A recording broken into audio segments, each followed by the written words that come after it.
Poursuivons avec une analyse d'un circuit comprenant deux sources. Donc, je vais procéder avec le théorème de superposition. Donc, avec le théorème de superposition, qu'est-ce qu'il faut faire? C'est qu'il faut analyser chacune le circuit en l'observant à partir d'une source.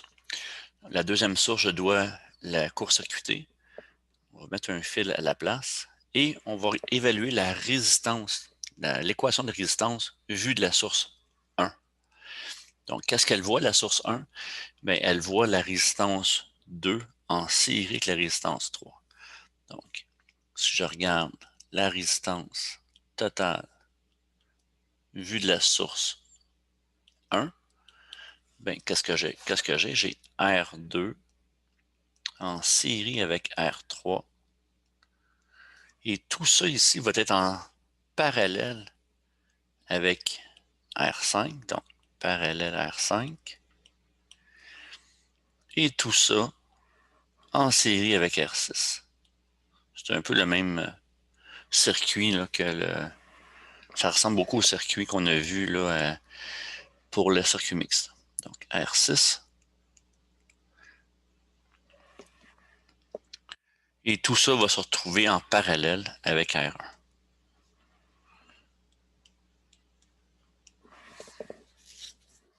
Je vais effacer ça.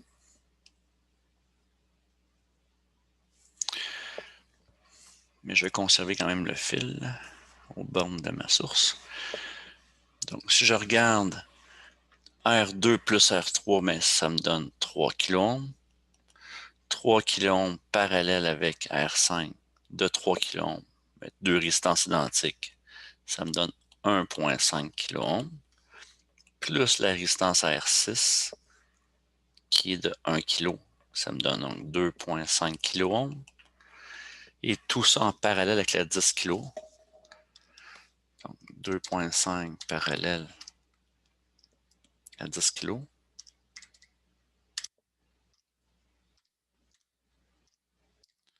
Ça me donne exactement 2 kΩ. Donc, tout ça me donne 2 kΩ.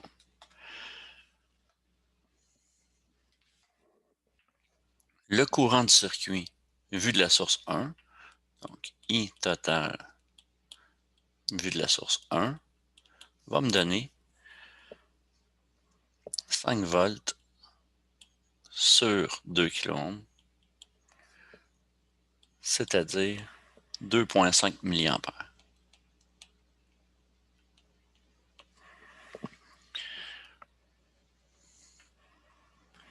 Je vais me bâtir un tableau avec toutes les résistances. Donc, R1, R2, R3, R4, R5 et R6. Sur l'autre axe, je vais mettre mes courants. Donc, I vu de la source 1, le courant I vu de la source 2 et mon courant total. Donc, j'ai 2,5 mA qui s'en vient ici.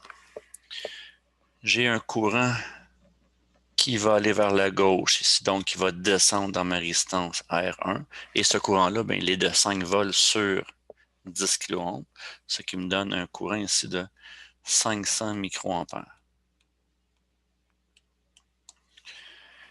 J'ai un courant total de 2,5 mA comme courant total ici, donc j'ai un courant qui va prendre le chemin de droite de combien? Ben de 2,5 mA moins le courant de 500 qui s'échappe ici, donc il va me rester 2 mA. Je peux déjà commencer à écrire quelques courants là, dans mon tableau. Donc, pour ma résistance R1, c'est un courant qui descend de 500 micros. Pour ma résistance R6, c'est un courant qui se déplace de gauche vers la droite de 2 mA. Ce courant-là, je vais me servir de la loi du diviseur de courant, de la règle du diviseur de courant, en fait. pour trouver le courant dans chacune de mes branches ici et là. Parce que dans cette branche-là, ici, qu'est-ce que j'ai comme résistance totale? Ben, j'ai R2 plus R3, donc 3 kΩ. Donc, pour trouver le courant IR5, je vais mettre ça ici à côté. Hein. IR5, il serait égal à quoi? Bien, il serait égal à 2 mA. C'est mon courant qui rentre dans mon nœud. Multiplié par la résistance opposée à mon diviseur de courant. Donc, la résistance opposée dans cette branche-là serait de R2 plus R3, donc de 3 kΩ. Et je dois diviser par la somme des résistances. Donc, 3 kΩ plus 3 kΩ de l'autre côté, 6 kΩ. Ça qui va me donner 1 mA. Si on regarde ça rapidement, j'ai 2 mA qui rentrent dans mon nœud et j'ai une résistance de 3 kΩ dans cette branche-là et une résistance aussi de 3 kΩ dans l'autre branche. Donc, on aurait pu tout de suite deviner là, que le courant va se diviser en deux parties égales. Donc, évidemment, si IR5 est de 1 mA, bien, le courant qui me reste pour poursuivre ici est aussi de 1 mA. Je peux continuer mon tableau. IR2 est un courant de gauche vers la droite, 1 mA. Dans ma résistance R3, c'est un courant de 1 mA de droite à gauche.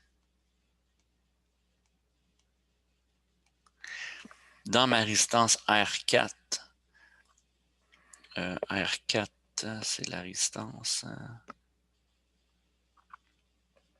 En fait, il n'y a pas de résistance R4. Donc, on va l'enlever de là. Dans la résistance R3 et la résistance R5. La résistance R5, c'est un courant qui descend. Et c'est un courant de 1 mA.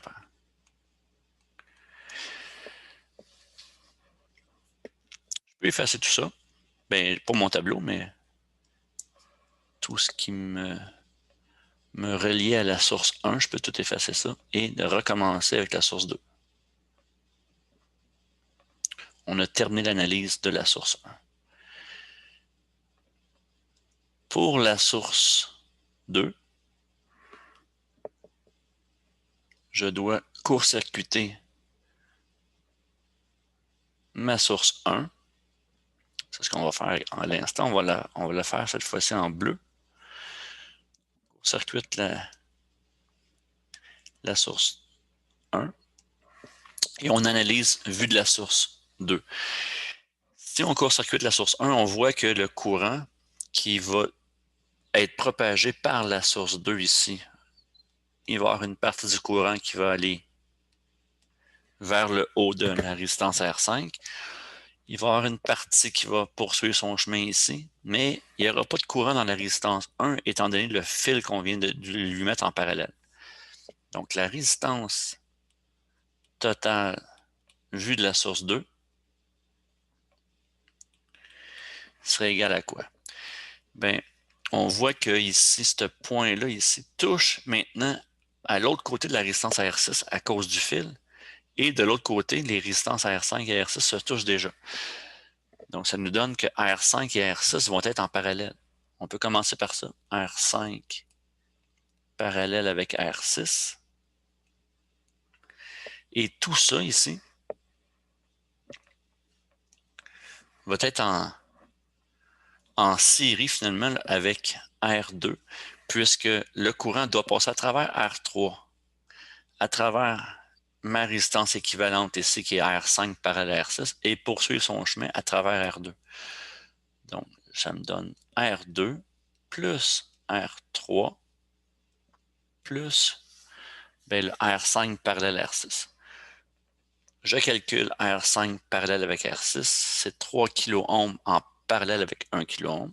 Donc 3 kΩ 1 sur X plus 1 kΩ 1 sur X est égal à 1 sur X pour tout ça. Et ça me donne 750 ohms.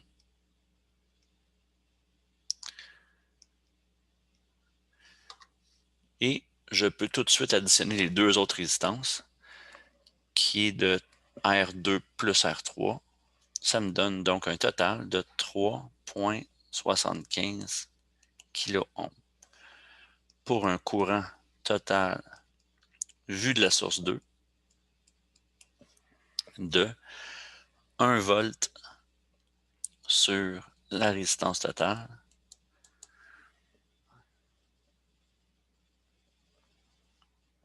Donc, 1 volt divisé par 3750 ohms. Ce qui me donne 266,7 microampères. Je vais effacer ces dessins-là ici. Ça m'obstrue un peu la vue. Fait on replace le fil ici.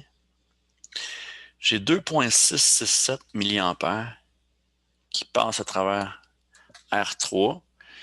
Il va y en avoir une partie dans la résistance R5 puis une partie dans la résistance R6. Mais dans la résistance R2, je vais retrouver mon courant de 266,7 microampères. Je peux placer tout de suite ces courants-là dans mon tableau. Dans ma résistance R2, c'est un courant, encore une fois, de gauche à droite. 266,7 microampères. Dans ma résistance R3, c'est un courant de droite à gauche, donc un courant qui va être dans le même sens, encore une fois, que pour ma source 1. Donc, 266,7 microampères. Pour ma résistance R5, bien, je dois faire la règle du diviseur de courant. Donc, IR5 serait égal à quoi? Serait égal à mon courant qui arrive dans mon nœud, qui est de 266, excusez. 266,7 microampères, qui va multiplier la résistance opposée, qui est R6 dans mon cas. Donc, c'est 1 kΩ divisé par la somme des deux résistances impliquées dans mon diviseur de courant, ce qui va me donner 4 kΩ. Donc, 266,7 microampères multiplié par 1 kΩ divisé par 4 kΩ et ça me donne 66,67 microampères. Donc, je place ça dans mon tableau et ça me donne un courant qui monte cette fois-ci. Donc, un courant qui s'oppose au courant que j'avais eu tantôt grâce à ma source 1 de 66,7 microampères. Dans ma résistance R6, et la résistance R1 n'a pas de courant là-dedans. Elle est court-circuitée dans le cas de la source 2, donc je mets 0. Et pour ma résistance 6, ben c'est le restant. J'ai 266,7 microampères qui arrivent dans mon nœud. J'en ai 66,67 qui s'en va dans R5. Donc le restant passe dans ma résistance R1, c'est-à-dire que le courant, dans la résistance R6, et R6 serait donc égal à 200 microampères.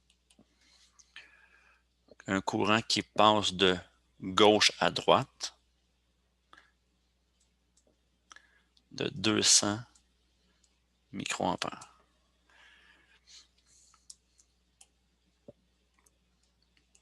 Ça, c'est mon courant total dans cette colonne-là. Je vais le mettre en autre couleur. Là. Je vais le mettre en bleu, pas en bleu, en vert. Donc, le courant total pour la résistance R1, c'est un courant qui descend de 500 microampères. Pour R2, c'est un courant total gauche vers la droite de 1,267 mA. Pour R3, c'est un courant qui s'en va de droite à gauche de 1,267 mA. Pour ma résistance R5, c'est un courant qui va vers le bas de 1 milli. Excusez, 1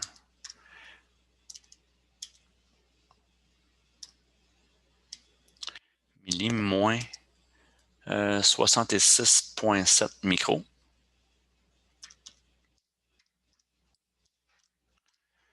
Donc, un courant de 933,3 microampères qui descend vers le bas. 933,3 microampères.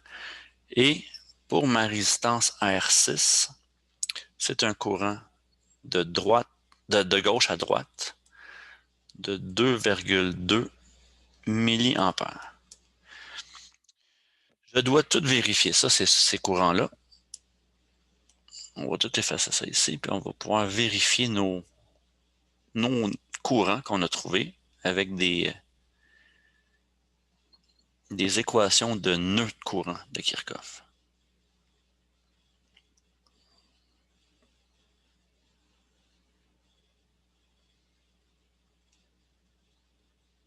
OK.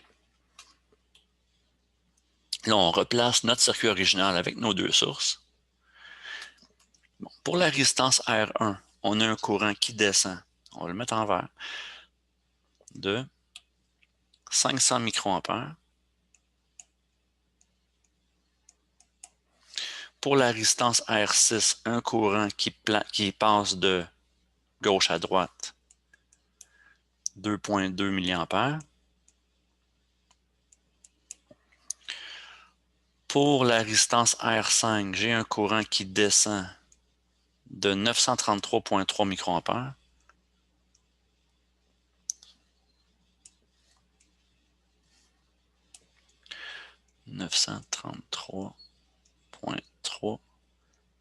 microampères. Dans la résistance R2, j'ai un courant de gauche-droite de 1,267 milliampères. Évidemment, le même courant dans ma résistance 3. De droite à gauche, 1,267 milliampères. Donc, on a trouvé le courant dans chacune des résistances. On va vérifier maintenant mes équations de nœuds. Je vais me bâtir un nœud ici. Donc, les courants, je vais l'appeler le nœud A. Le nœud A ici, un nœud B ici. Et je vais vérifier par la suite ces nœuds-là. Donc, le nœud A, les courants qui rentrent dans mon nœud A sont de 2,2 milliampères. Est-ce qu'ils sont égaux aux courants qui sortent de mon nœud? Donc, est-ce que c'est égal à 1,267 milliampères plus l'autre courant qui sort de mon nœud qui était de 933,3 micros. On calcule ça. Donc, 1,267 milli plus 933,3 micros, ce qui me donne 2,2 milliampères. Donc, mon nœud A est vérifié. Mais mon nœud B, on voit que c'est les mêmes chiffres. Les courants qui rentrent sont ceux qui sortaient dans le nœud A et le courant qui sort et le courant qui rentrait dans le nœud A. Donc, ce sont les mêmes chiffres. Donc, mon nœud B se voit lui aussi vérifié. Le courant maintenant qui circule dans ma source ici, ben je sais que j'ai un courant qui va sortir de ce nœud-là ici de 500 microampères. Puis j'ai un courant qui sort aussi de ce nœud-là vers la droite de 2,2 milliampères. Donc, si on veut calculer le courant de ma source 1, ben c'est un courant qui va monter de combien? Ben de 2,2 milliampères plus 500 microampères, ce qui va me donner 2,7 milliampères au total. Donc, on a trouvé les courants et les tensions grâce au théorème de superposition.